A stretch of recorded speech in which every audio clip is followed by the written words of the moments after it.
Well, good evening. I'm Ellen van der Waarde. I'm the City Archivist of The Hague. And I have a warm welcome for you. It's great that you're here. And it is my pleasure to invite Mayor van Zanen for some introductory remarks on this evening, the topic of this evening, and our keynote speaker, Verne Harris. Please, Mr. van Zanen.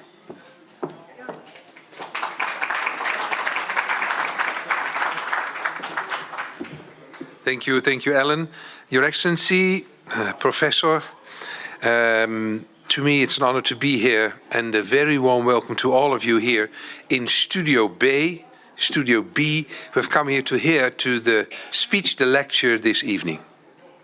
As a mayor of the International City of Peace and Justice, I consider it a great honor that Professor Harris has come to The Hague. Professor Harris was the personal archivist of Nelson Mandela, archivist. He was part of the investigation team of the Truth and Reconciliation Commission and is still part of the leadership of the Nelson Mandela Foundation in Johannesburg, South Africa. Professor Harris, you're taking part in the Met andere ogen, in other eyes, with other eyes, conference organized by the Municipal Archive of The Hague. And we're delighted that you were also willing to give a lecture here. The theme of the conference and your speech, your lecture, are closely linked to each other.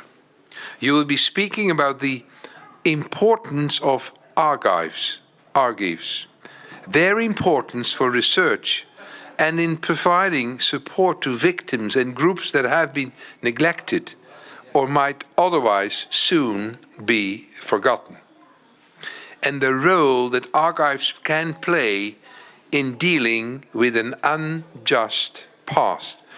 It's a very relevant discussion nowadays in this country too. But you will mostly talk about the legacy of Nelson Mandela, the man and the legend that you witnessed firsthand. The audience gathered here, I should say, don't expect only beautiful stories, but the truth, if possible. Professor Harris is known to be an honest and critical observer. He will talk about Mandela's ambitions, and the world's resistance to change in practice, about his vision and its meaning for South Africa and today's world. In our part of the world, we are currently experiencing a war that no one would have thought possible. Unprecedented aggression towards a neighboring country and its people. A conflict in which we can see little to be hopeful about for the moment, but which will one day come to an end. And that is when establishing the truth and the search for reconciliation can begin. I hope the lessons from South Africa can play a part in that, and that the wisdom of a man like Nelson Mandela can be found. I'm very proud to be here, to have you here, and Mr. Ambassador, you can be very proud of a fellow countryman like Professor Harris. Thank you very much.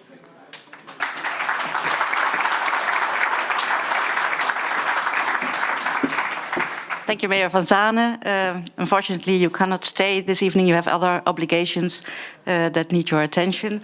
But the session here is being live streamed, and it will be presented on our YouTube channel, so you can see it back later. As you noticed, there's some noise here in the library because the library is still open until 8, so I'm sorry for the disturbance of that. And at about 10 to 8, there will be a voice here in the library that warns that the library is going to close. So unfortunately, Verne has to stop then for a minute.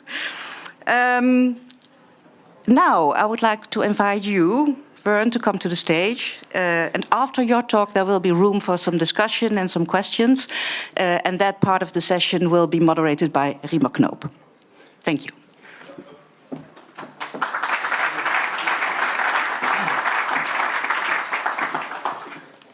Well, good evening, everybody. Thank you, Ellen. Thank you, everybody, for being here this evening. I've been enjoying Dutch hospitality for the last 2 days. Ellen, your team, Samantha, Barbara, very grateful. I will have to stop drinking beer when I get back home.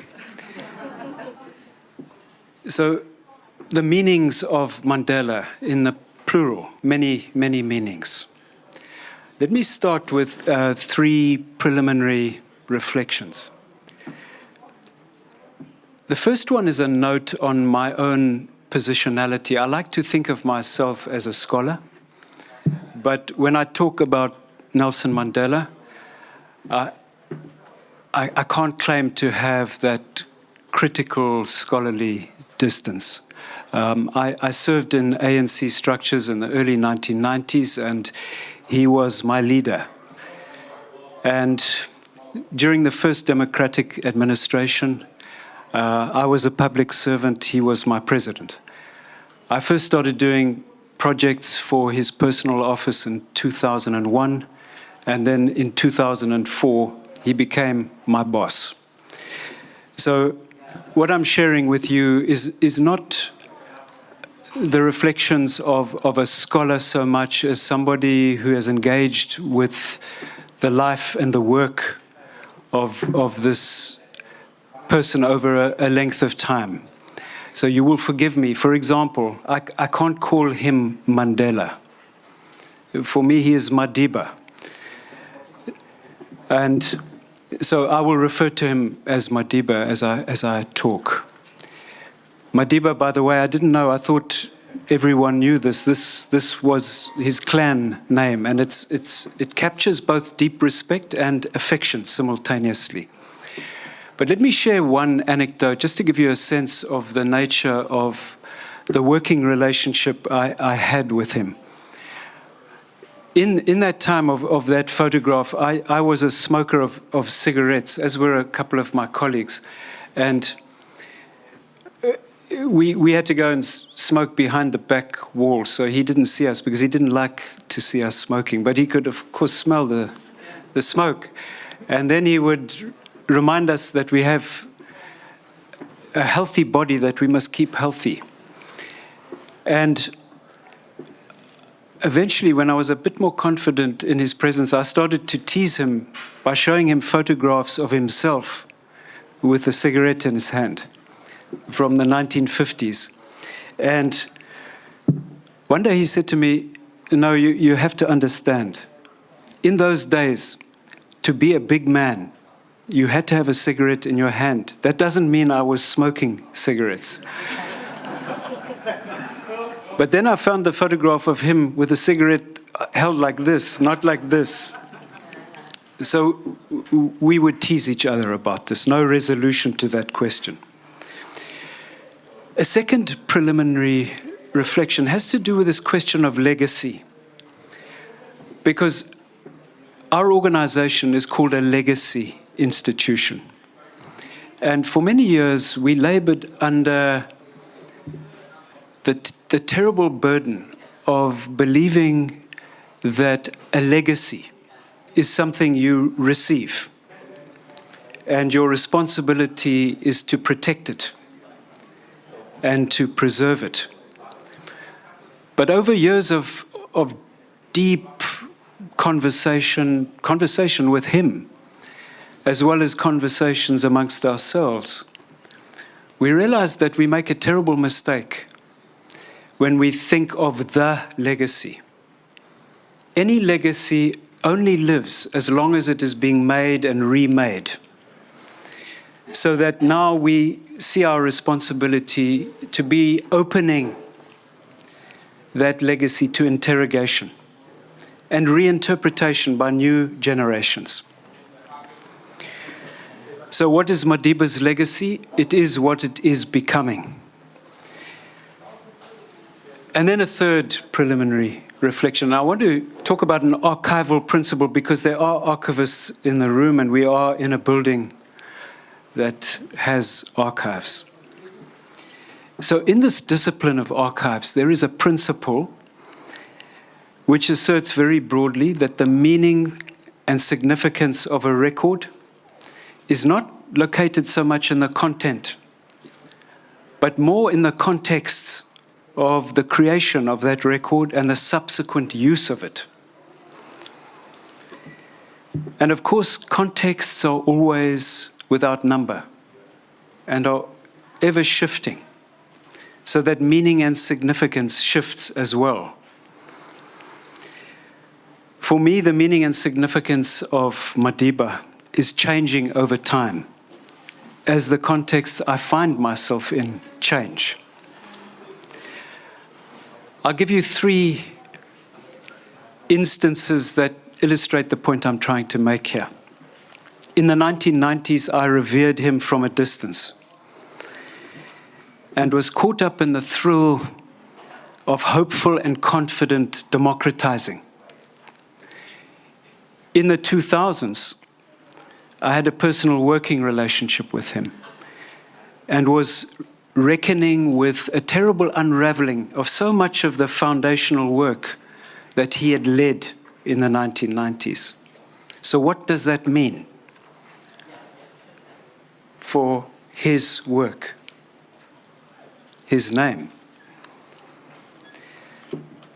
Here I am in the Netherlands.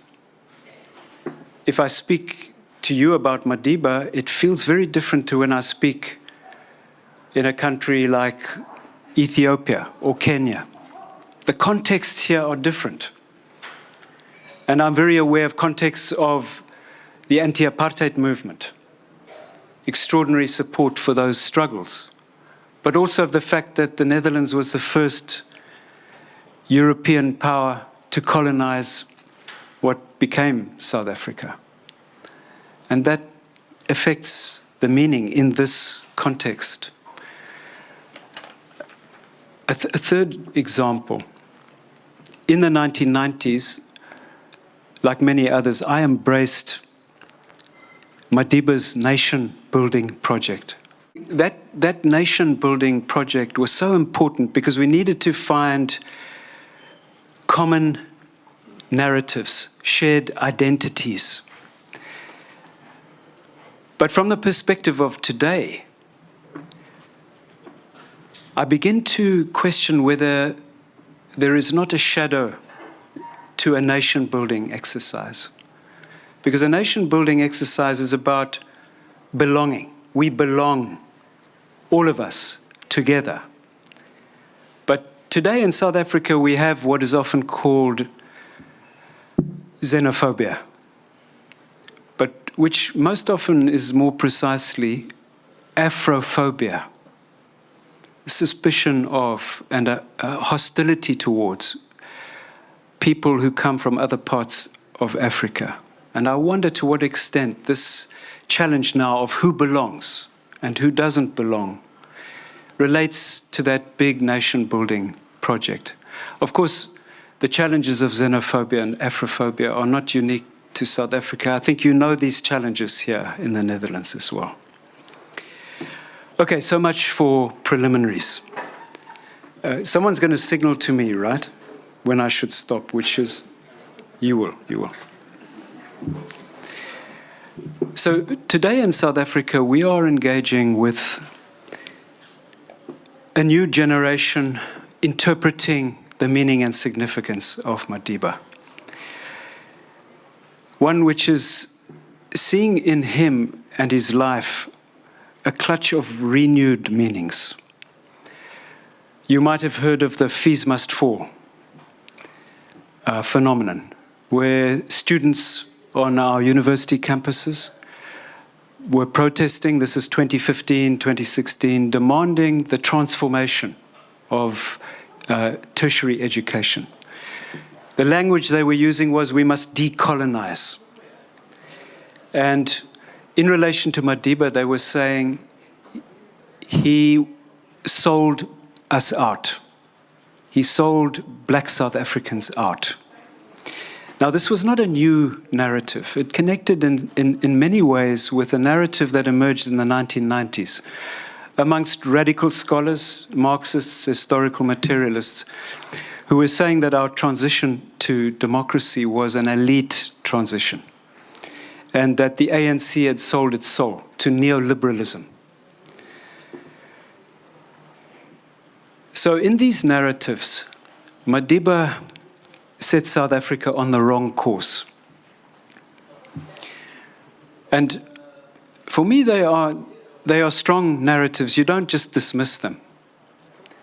We were active on university campuses in 2015-16. We did mediation work, and we engaged with the young people. Of course, there is a counter-narrative, a very strong counter-narrative, which is still very strong in South Africa. And when I travel outside of South Africa, I encounter it a lot, which argues that Madiba set us on precisely the right course, but that he and the people of South Africa have been betrayed by what has happened since he stepped down as president. So, what do we do with these narratives? I just want to give a footnote, though, before I say a few things. I can't examine them in detail this evening, but if you want to pursue in questions, very happy to go there. But a footnote that I think is so important is that we have a scholar in South Africa. His name is Xolela Mantu. And he is doing research for a new book on Madiba. It's going to come out quite soon. At the foundation, we've been helping him with his research. His argument is that you can't understand Madiba unless you understand the family he came from and the histories before European colonization of the Tembu kingdom, which he comes from. And so he looks at that long history. And I was with him at the Nelson Mandela University about 2 years ago, where he was engaging with students, the very same young, radical voices making the critique of Madiba that I've just been summarizing. And what he argued with them was, you can't begin to decolonize a university if you don't know the histories of our country before colonization.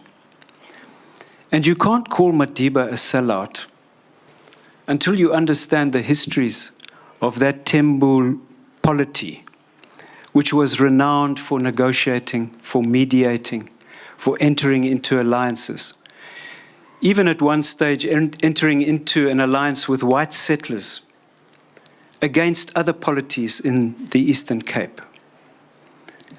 And his challenge to the students was, do you know that history? And does it help you to reckon with the current challenges that you're dealing with? And I think it's important to say that most of the books written about Madiba, most of the documentaries, are made by white people. And most of them are by people who don't come from South Africa. So we need different voices, different interpretations. And I think Xolela is giving us a very important line of inquiry that we need to reckon with. So those dominant narratives, the two that I try to summarize, what do we make of them? I think there's evidence in support of both. My own instinct, and it's true of many of my colleagues, is to be protective, is to argue to the world, no, Madiba set us on the right track, but we've lost our way. And we can point to the failures of implementation of policies, wonderful strategies in the decade after he stepped down as president. I'd give you just 3 examples of what I mean by that. I was quite surprised in conversations in the last few days to realize that not many people here know the history of the Truth and Reconciliation Commission after the report was presented to Madiba in 1998. Now, these young people who critique Madiba, they say, well, that Truth Commission was a whitewash. It was all about forgiving and moving on. And we never reckoned with our past. We didn't hold anybody accountable. Well, the report of the Truth Commission made many recommendations.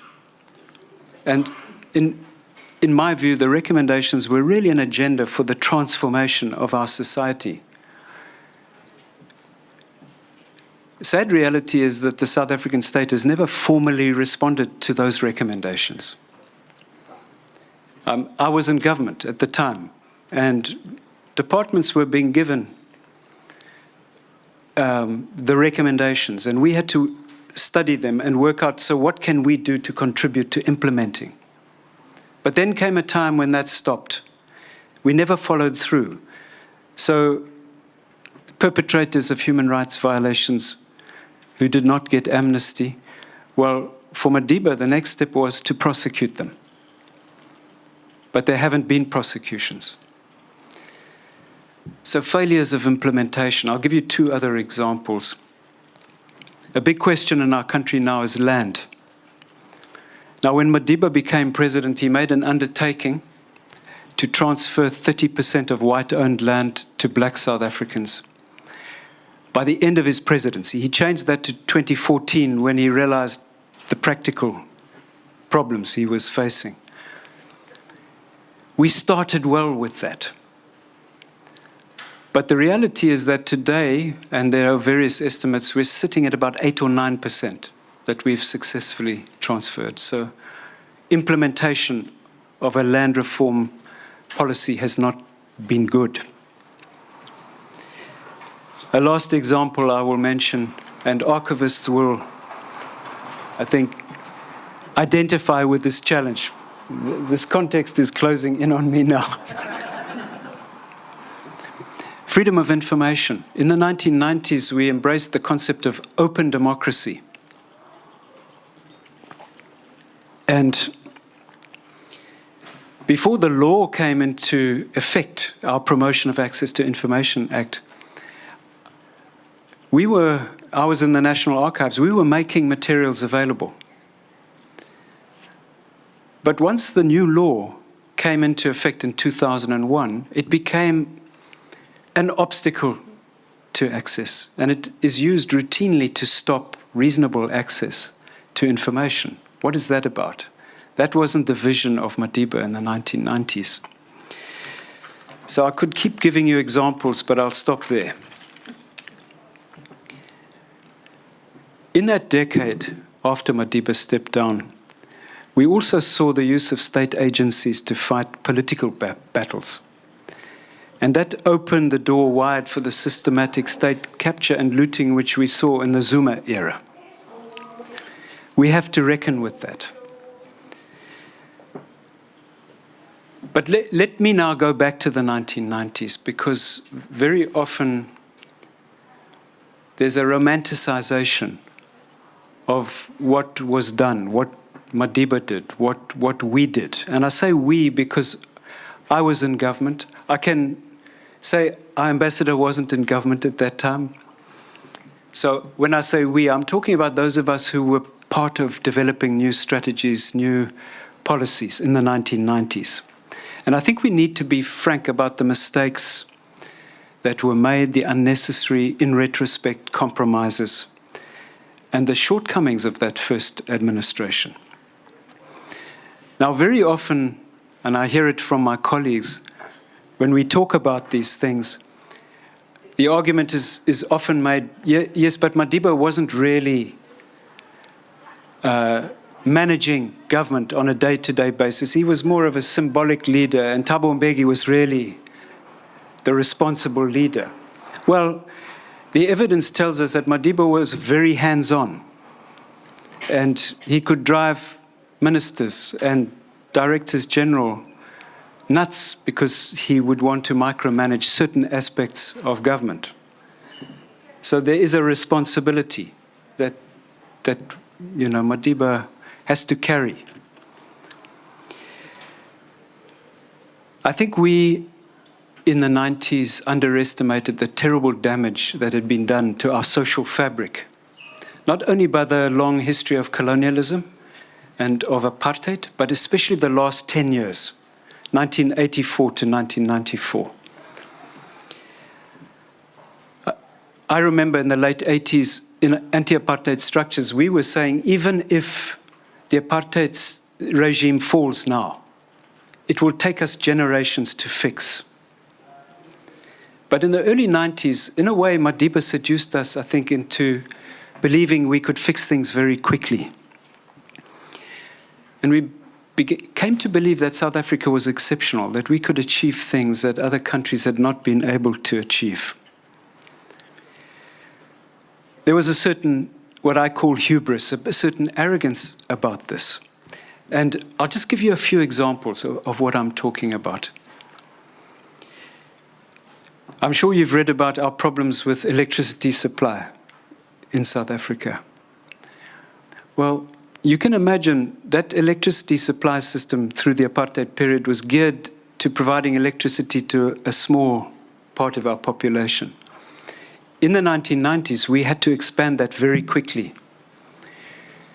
The same with water supply, the same with sanitations. What we didn't reckon with was if you expand too quickly and you don't build the infrastructure, things will start to fall apart. So, best intentions, but in retrospect, we should have moved more slowly, more systematically. I think we were also Eurocentric.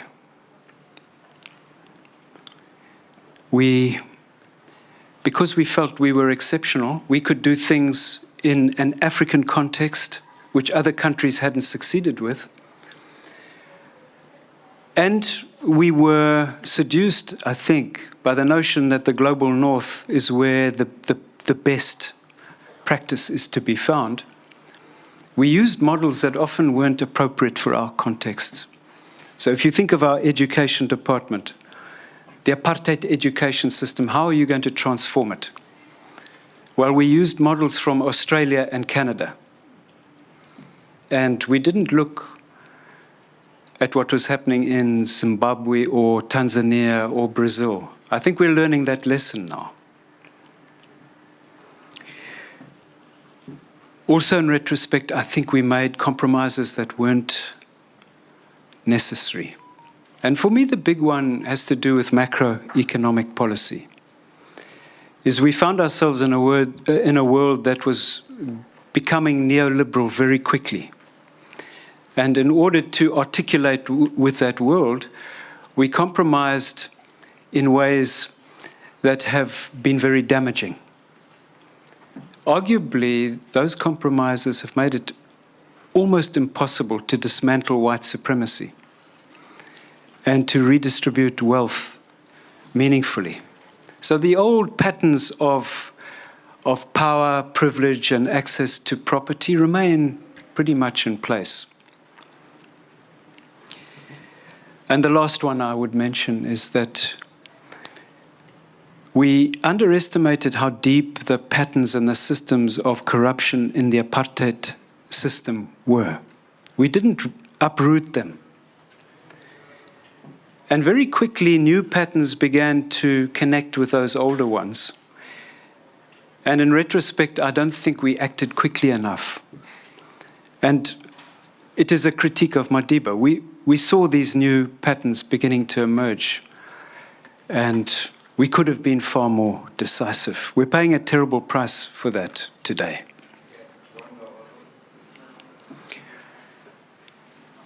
So here we have these different narratives, different meanings and significances.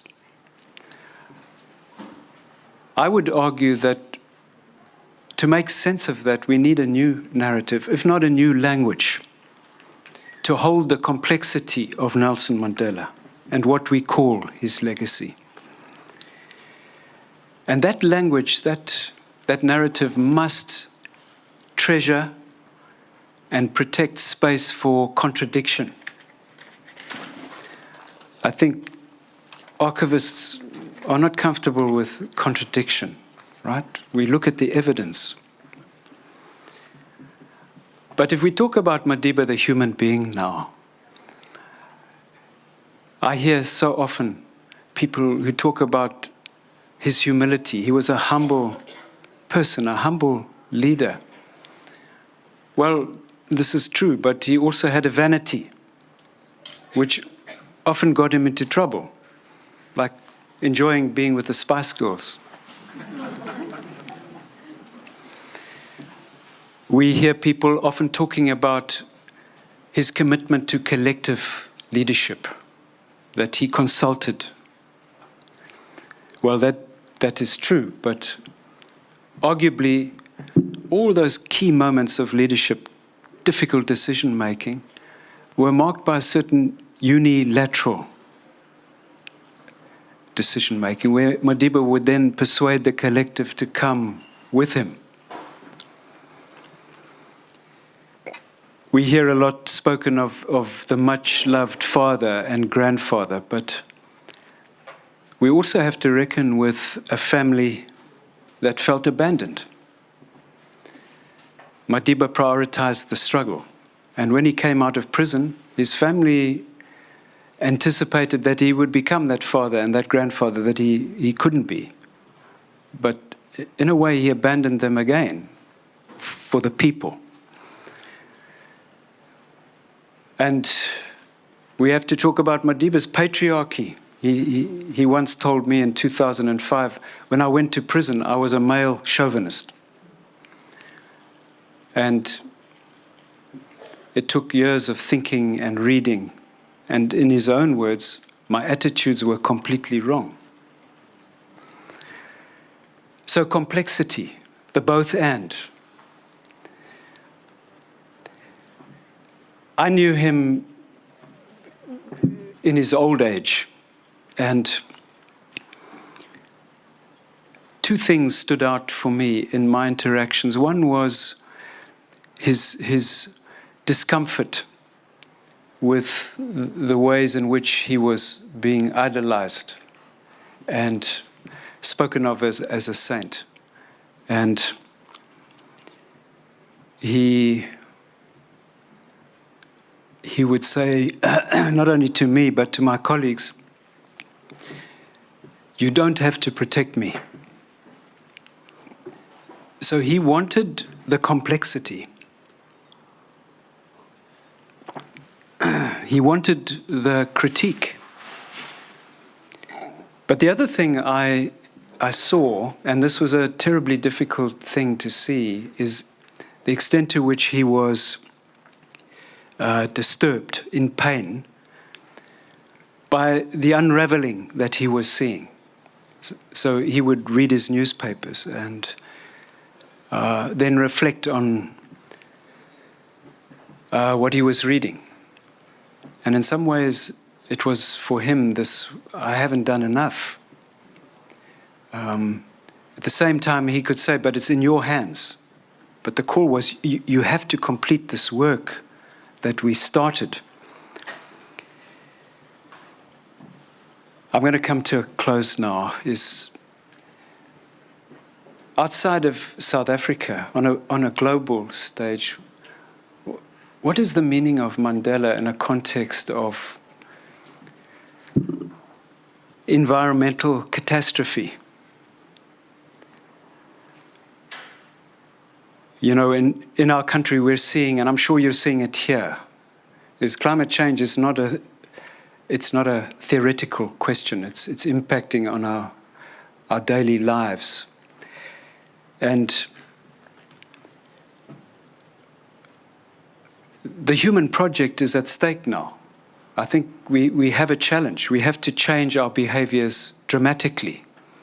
And we have to do it in a way which doesn't only benefit wealthy countries and wealthy, privileged parts of the world. It has to address the needs of the whole world. Now, so much of what Madiba was about had to do with belonging.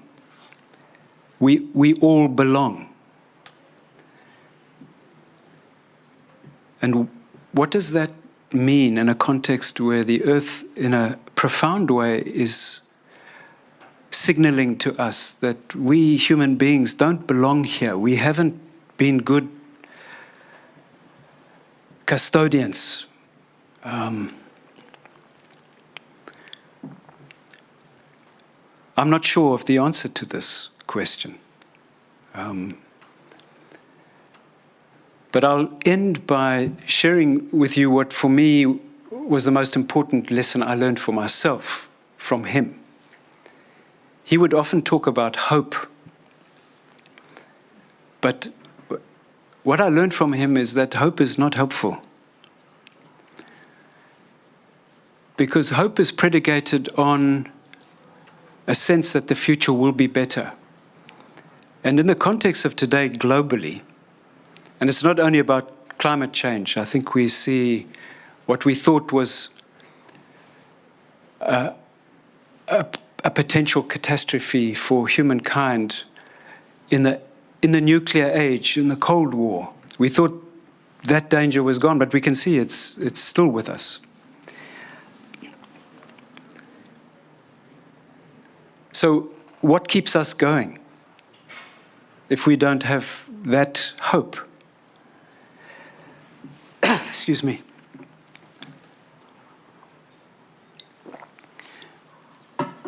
What I saw in Madiba is what I can only call a faith. It's a faith that doing the right thing, fighting the good fight matters, irrespective of what the future will bring. And I think, for me, that's the most important meaning. Excuse me, I'm losing my voice here.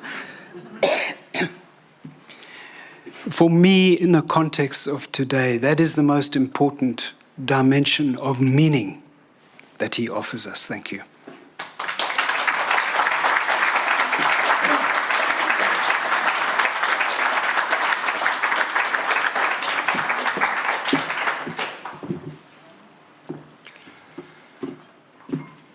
Thank you so much, Verne, for a compassionate, deep felt, and disturbing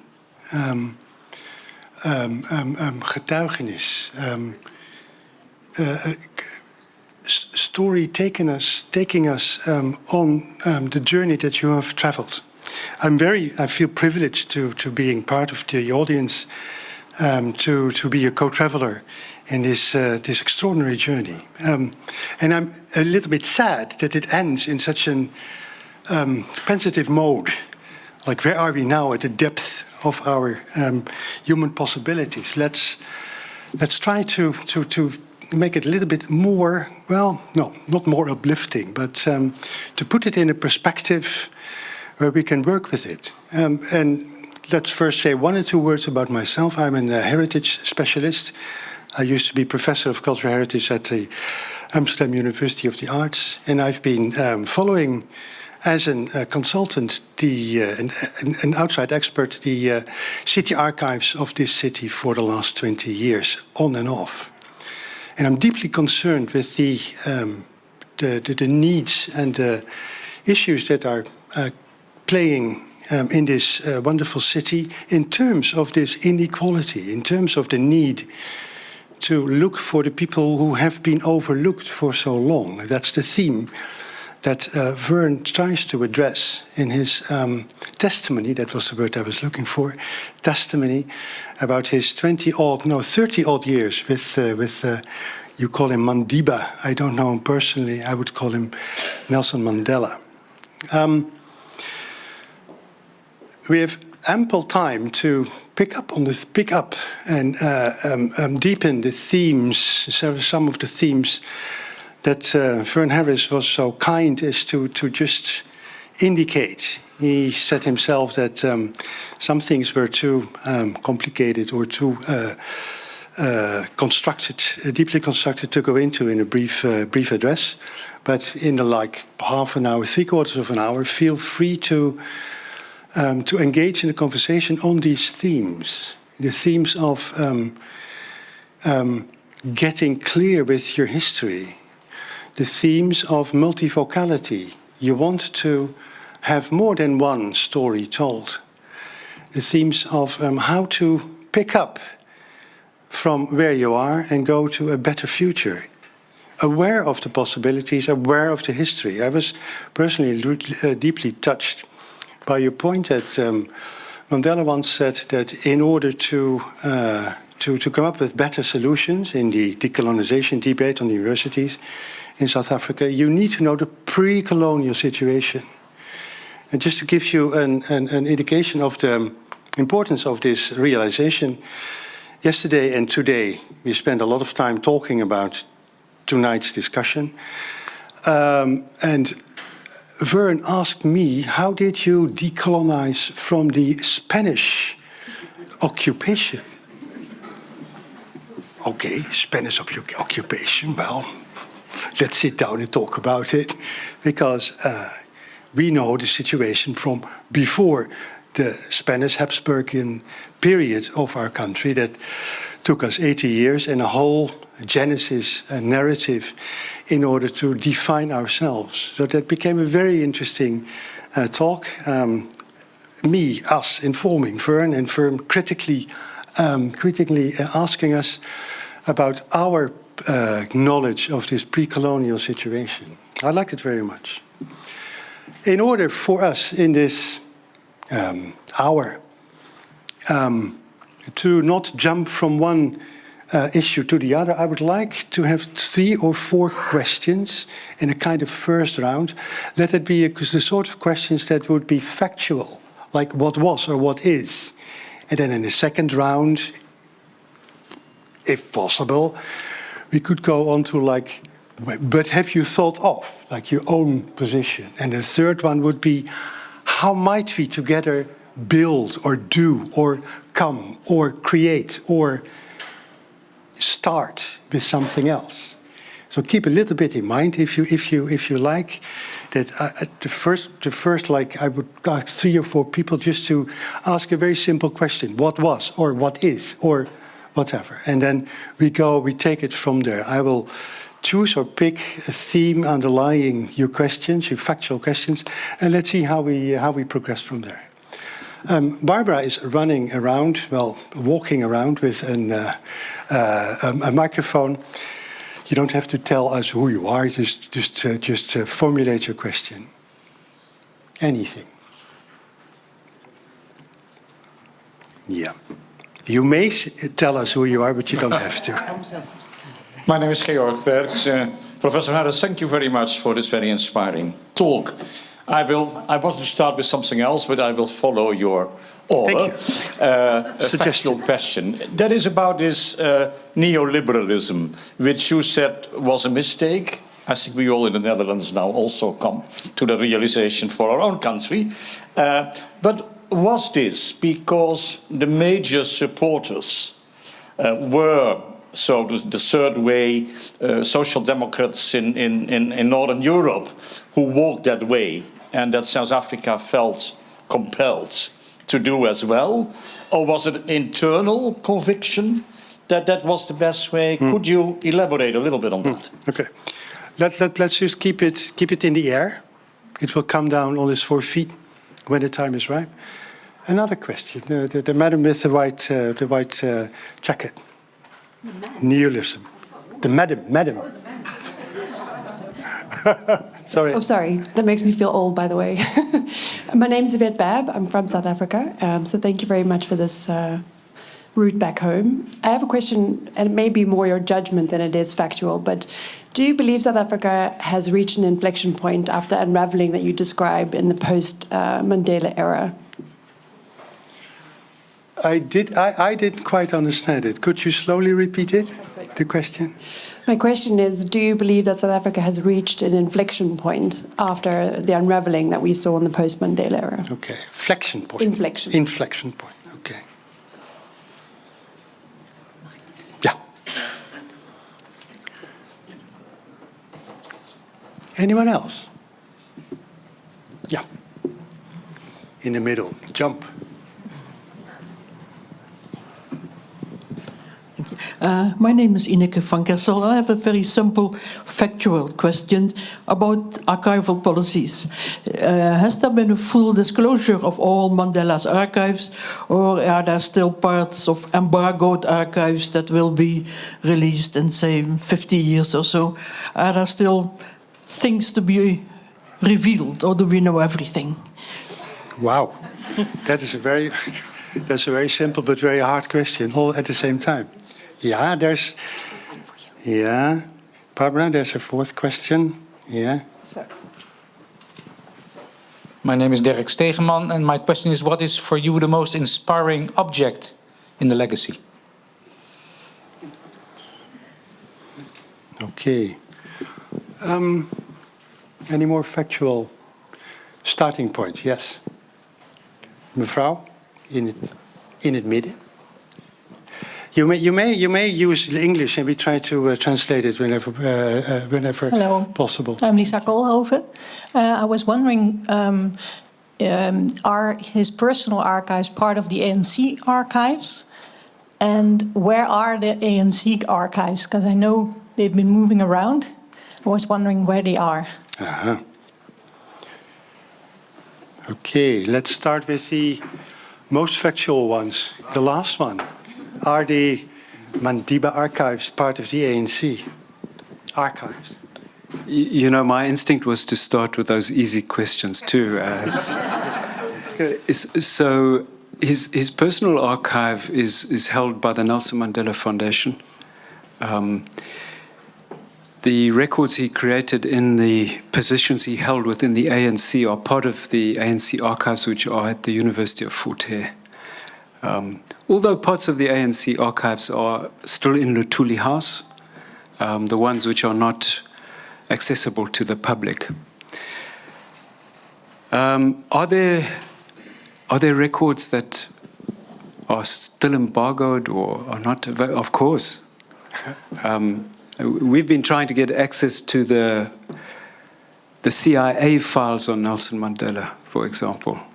Well, we chatted to Hillary Clinton when she was Secretary of State, and she promised to help us, but a few months later we got the message that we should stop asking the question. That's interesting. You know, I'll give you just another example. We've been searching for years for the tape recordings of the conversations he had in prison, because we know that the intelligence service was recording everything he said from about 1982, 1983 onwards. And Madiba himself put in Promotion of Access to Information Act requests. And we noticed that Neil Barnard, the former head of the National Intelligence Service, quoted from those conversations repeatedly in a memoir he published a few years ago. But he told the public that, well, he had had access to transcripts at a certain point when he was researching his memoir, but he didn't know what had become of them. Well, we have now finally located many of the transcripts in the Free State University archive as part of a donation to the university from the former Minister of Justice and Correctional Services, Kobi Coetzee. Well, you know, he received those transcripts as a cabinet minister. Those are public records. They should be in the National Archives, not in a university archive, but they are now accessible to the public. But even in our own archive, there are things we can't just put in the public domain. Madiba signed a deed of donation which said it's in our discretion. And whenever we would go to him and say, we're doing this publication, are you comfortable? He would say, I told you, you make the decision. But there is legislation like the protection of personal information, so third-party personal information, so we have to be cautious about those restrictions. But our point of departure is everything should be in the public domain unless there's a very good reason for holding it back. Just to say, right now, we've just acquired the personal archive of Mamwini. Her family asked us to help. This is all the documents sorry, I thought. Yeah, so we're helping with the arrangement and description, and ultimately those, not that we have the decision making. So it's a complex picture, but these are easy questions to address. Do you want me to do the other ones? Yeah, sure, yeah. So let's first take the neoliberal one. The short answer is I don't know. I know people who were in ANC structures in the early 90s who talk about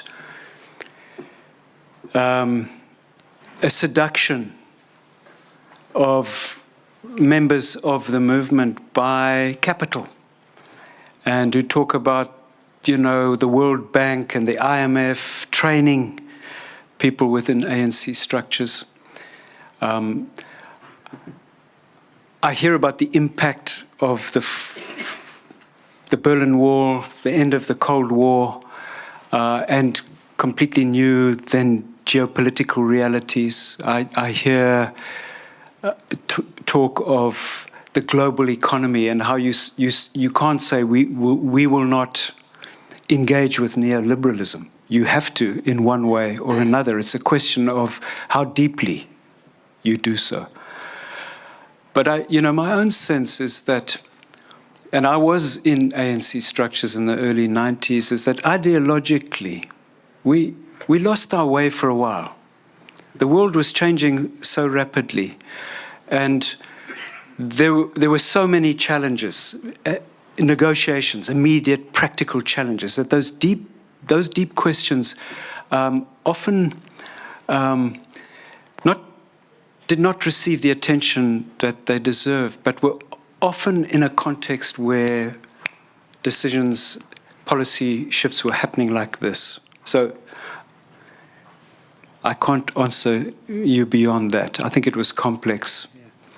But, in terms of the seduction, it's something that we talked to Madiba and some of the other political prisoners who were with him about, is that from early on, and my own sense is, when the apartheid regime realized we will have to negotiate and there will have to be a transfer of power, when capital realized this too, which was early in the 80s actually, is that you saw things like those political prisoners being approached is that we can pay for the education of your children. We can help you with this. And this is something that Madiba engaged with. And it's a slope that is slippery. Can you go to the upward side of the slope, like the inflection point? I find it really interesting. It's about hope and belief. Huh? Yeah, actually, you'll have to explain what is an inflection point. Yeah, well, actually, you have to explain. Do you mean it's a point of no return? It's flipping point. Yeah. I hope that the unraveling is coming. Yeah. So is there like is there anything like a cusp? Is there anything like a sea change? What are your ideas about that? It's already like the second round, huh? Yeah. Well, I think things will get worse before they get better. I have a confidence that we will work it out. We have to find different ways of doing, and arguably we have to find different ways of thinking as well. We have to find new concepts.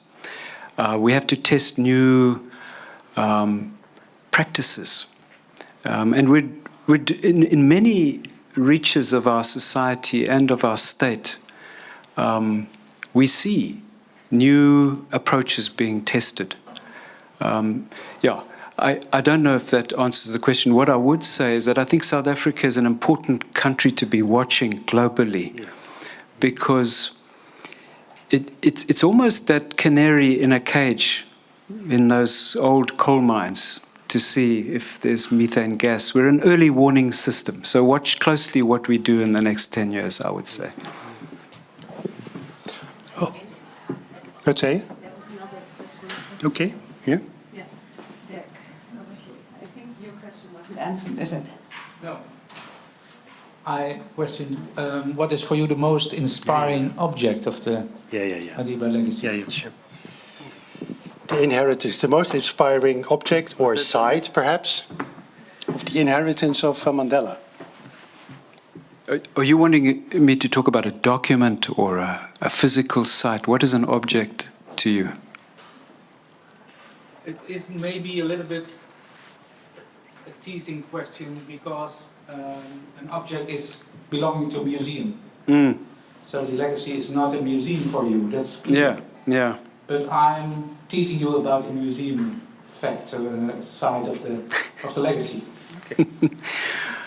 Well, let me tease you with this fact. I'm sure you all know that Madiba was an attorney, set up a law firm with O.R. Tambo. But it's not widely known that in the 1930s, 40s, 50s, you didn't need a law degree to be an attorney. So you needed a degree, a university degree, and then a postgraduate diploma in law, and you do your articles. And that's what Madiba did. But then he determined that he wanted that law degree. And he enrolled for his first year of studies in 1949. And he got his law degree in 1989. Now, I mean, in the dominant narratives, there's a sense that most things came easily to him. But I ask you the question, how many university courses do you think he failed before he got his degree? Now, our archival team did the research, and we had to talk to Witwatersrand University, the University of London, because he studied distance learning when he was in prison, and UNISA. And when they saw the objects, those student records, I remember the senior archivist saying to me, "Oof, we can't put this in the public domain." He failed 34 university courses, and that's incredibly inspiring to me. That's what our young people who fail school exams and university, they need to hear this, is that it's not about avoiding failure, it's what you do with failure. Yeah.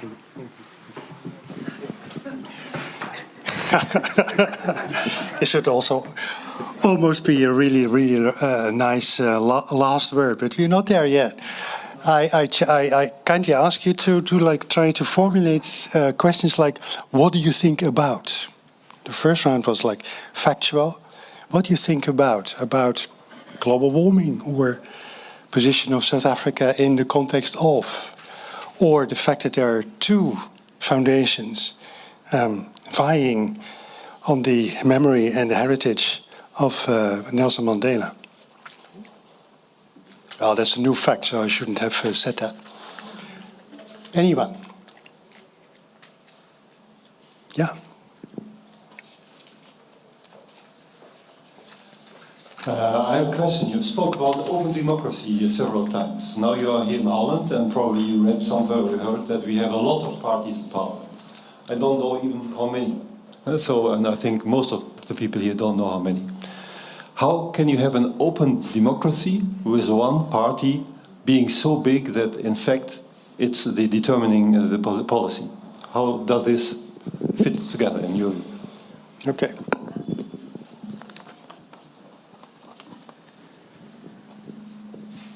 Ja, de mevrouw daar. Het midden, precies het midden. I'm intrigued by your title, Meanings of Mandela, and I would like to make it a bit more complicated by adding imagined meanings of Mandela. For example, the mayor of Amsterdam recently praised Mandela as an icon of non-violent resistance. Now, this is a very widespread misunderstanding in the Netherlands that Mandela was a hero of non-violent resistance, while black South Africans revere him as the leader of the armed struggle. Now, these imagined meanings, how harmful are they? Do they distract us from the meaning of Mandela? Should they be openly combat it, or should we say, okay, everybody is free to make his own or her own meaning of Mandela? Very good. Okay. That's quite a question. Yeah. Anyone? Yeah, in the back of the back row. Thank you for your inspiring talk, Professor Harris. My name is Dirk Visser. I'm teaching at the local art school here, and I have a question that relates to the Rhodes Must Fall movement. I'm interested if there's a shift of interests, content-wise, in the archive after the movement of Rhodes Must Fall. Okay, thank you. I think that's quite something already. Yeah. I'd like to begin with the plural meanings and the invented or the imagined propositions, and the related question, can anyone pick it up and use it for his or her own agenda? Yeah, no, thank you for that's a deep question. I think we're talking about the myths and the half-truths. I think we engage with those. That's what we have to do. And for me, this is the power of archive. Is Madiba was both the leader of an armed struggle and someone who made peace. It doesn't have to be either or, right? I think the deeper question, which we would want to encourage people to explore, is when is violence justified? And what is the difference between the violence of a very disciplined armed struggle, as we had in the 60s and early 70s, and the kind of violence that we saw between roughly 1984 and 1994, where violence almost became an end in itself? These are the deeper meanings that we would want people to. It's not about this is wrong and then a contestation like that. It's more about, can we develop new understandings together and dig deeper? Okay. Yeah. The open democracy question, how can you create an open democracy system when there's admittedly only one party in power? Well, like you, I don't know how many parties we have in South Africa, but there are a lot. And the ANC is in many instances, not this what you're portraying is this single dominant party. Not at all. I mean, in the most recent elections, the ANC did not win in our local authorities. And this is, this kind of contestation has been going on for a while. So I would argue that by that measure, no, we have that open democracy that you're talking about. It's fiercely contested. Yeah. As it is in this country. Yeah. We just adopted a new law in which documents will not be made black when they are finally put in the open. This is one of the scourges of our system, which was deeply open and then without watching, it closed again. Yeah, yeah. There was this wonderful question about Rhodes Must Fall. It's about Cecil Rhodes, the name giver of Rhodesia, and his statue, honorary statue, had to fall in order to clean the way to something else. So, how did that affect your institute? That's the question, right? I think the question was more, has it changed the interest in archives? Yeah. So just so that everyone's on the same page, in 2015, there was this Rhodes Must Fall movement, which very quickly developed into the Fees Must Fall. And essentially, it was part of the same movement. I would argue Fees Must Fall and Rhodes Must Fall changed everything. It shifted our public discourse fundamentally. I think we now ask questions that we did not ask before then. And I think we engage with young people in ways that we didn't before. I mean, it's a comment on my own generation, is that I think post-1994, my generation has made this terrible mistake of believing that it has lessons to teach young people. And so the mode of interaction has been very didactic. There hasn't been that sense that we also have things to learn from young people. But that has shifted now. And I think that's a very healthy thing for our public discourse. In terms of the archive, yeah, that's a very good question. I don't have a quick answer for you. You know, in the work that we were doing and with other civil society structures that we were working with, we engaged with those student leaders about the question of archive. We were saying this is such an important moment. It needs to be documented. And not only by the state and by the media, you need to be documenting this for yourselves. And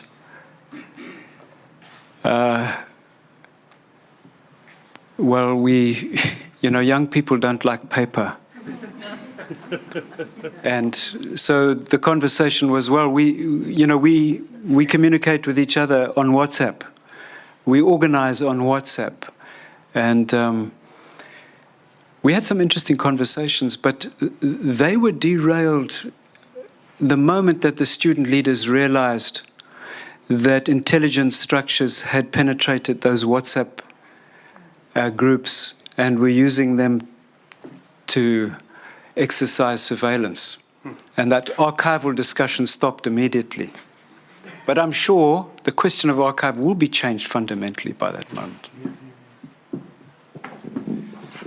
We clearly are moving into how might we, drawing on these experiences and deepening the kind of engagement and wisdom even based on these experiences, how might we build or how might we design the things that we hold dear, including new generations. So any questions or contributions?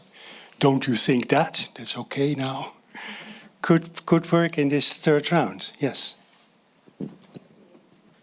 I was intrigued by virtually last remarks about this whole idea of hope and faith. And you said, you know, hope is not very helpful because it is passive, but faith, and you don't mean, I think, blind faith in a better future, but faith was something that Mandela talked about, and I understood that you wanted to say, because it has an activist component, because there's a phase you can do something. Could you elaborate a little bit on that? Because that, I think, also hopes maybe includes a promise for the future, yeah, of activism or fight, I think was even the word you used. Okay. Very good, very good. We go build on that. I had the same one. Anyone? Ja. Bart?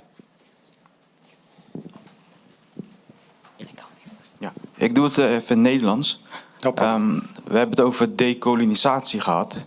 En Nederland is een kolonisator geweest. We hebben het over de Spaanse periode gehad. Maar Nederland heeft ook heel veel archieven en nauwe banden gehad met Zuid-Afrika. Hoe zouden de Nederlandse archieven, of werkt Nederland daar ook in mee, om Zuid-Afrika daarbij te helpen?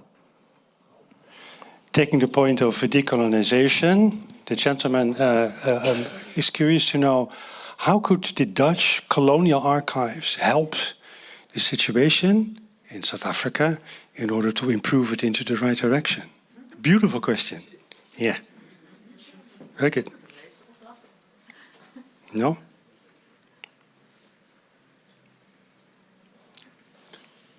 Let's take the last one first, and then go into the hope and faith. Are you tired? A little bit, eh?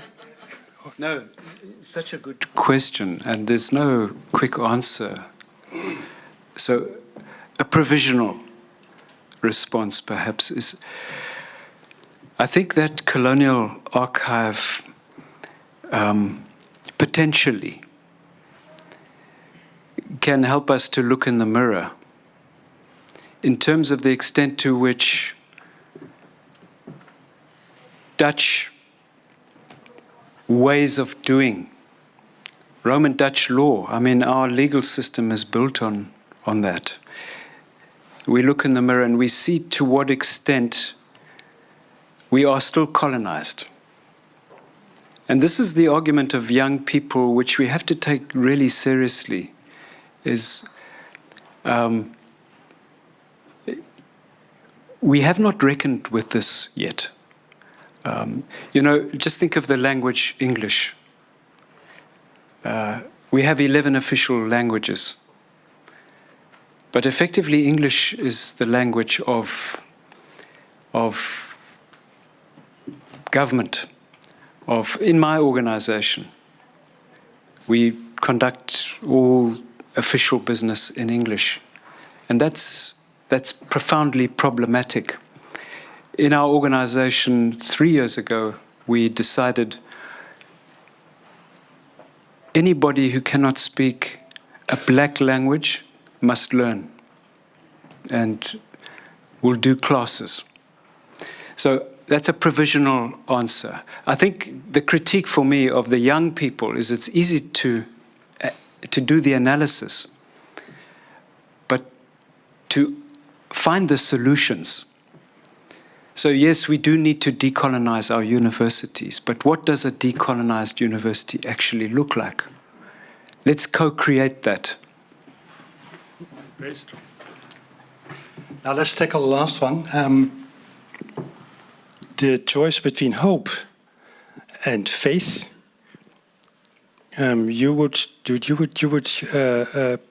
prefer faith to be the leading driving force to go forward, other than hope, because hope is like a jump, and faith is being drawn towards something. Did I say that right? Okay. Okay. Yeah. So the sense in which I used faith is that it is a radical practice. Is I determine to have faith that the work we are doing now matters, even if humanity disappears by the end of the century. The work that we do now matters. And the way we conduct ourselves matters. This word reconciliation, in talking to these same young people, that word has been rejected. This is part of the terrible compromise, the selling out.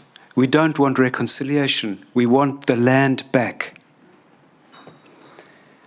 But the way in which Madiba used the word reconciliation, the concept of reconciliation, it's not a wishy-washy, we all get on now, we forgive and we forget. It's not that. Reconciliation is a hard, practical determination to find a way of working together and being together and respecting one another.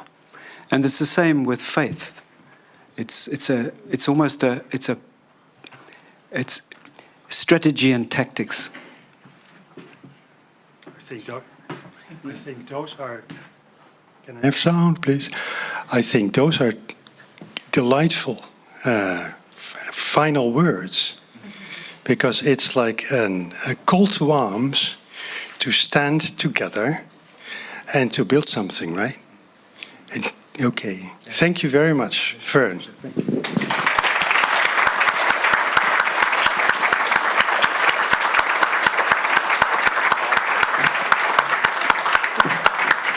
Well, thank you very much, Verne, for your very interesting lecture and answering our questions and facing the issues that we raised in the discussion on such a very interesting and moving way. Thank you, Riemer, for moderating this second part of this evening. Thank you, Barbara, for carrying around with the mic. And thank you, audience, for being such an interested audience with such good questions, which made the discussion so very elaborating. So thank you all. I want to express my thanks to the audience by inviting you after closing this meeting for drinks. And I would like to express my thanks to Riemer and Verne by presenting you with a very typical The Hague liquor, Haagse bagger. And I hope you will enjoy that one. Thank you.